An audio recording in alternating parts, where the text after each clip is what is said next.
Hello, I'm Jonathan Grigg. I'm an academic paediatrician based at Queen Mary University of London. So how can we communicate about air pollution to children with asthma, young people and their parents? I think the first thing to think about is that we're exposed to air pollution in two ways. First, as we move near heavily used roads. So about 100 meters to each side of a heavily used road, there's a zone of very much higher air pollution. And that pollution is going to be tiny particles of soot, or sooty particles, which are called PM10, or noxious gases, including nitrogen dioxide.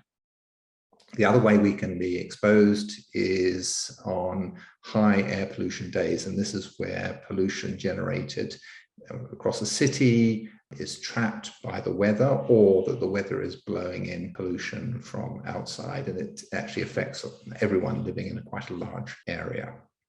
So what about mitigating risk? I think the first thing to say is we should always ask about where people are living and where the school is situated, because it's an important trigger for worse asthma control, for example.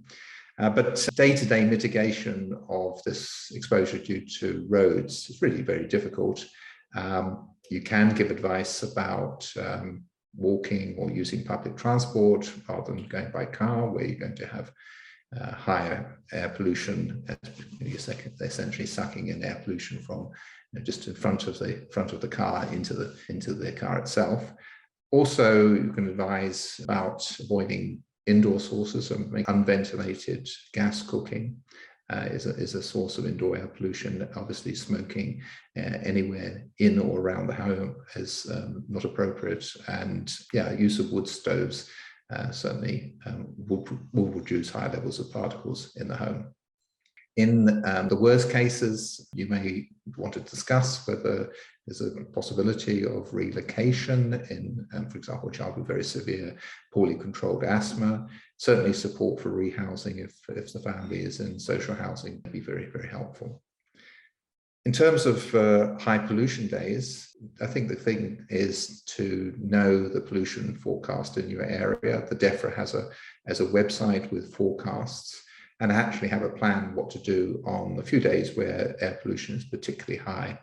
And in general, it's really, one should emphasize the importance of taking the prescribed medication, so use of the preventive routine, especially sort of adherent on those days, and carrying the reliever inhaler, subbutyl inhaler around with you, just so you can deal with any symptoms that happen.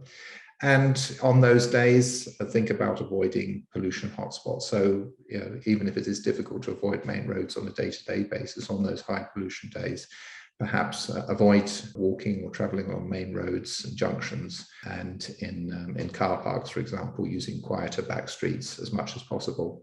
And changing perhaps your routine, so going out earlier, coming back a little bit earlier, or avoiding the rush hour may reduce your exposure.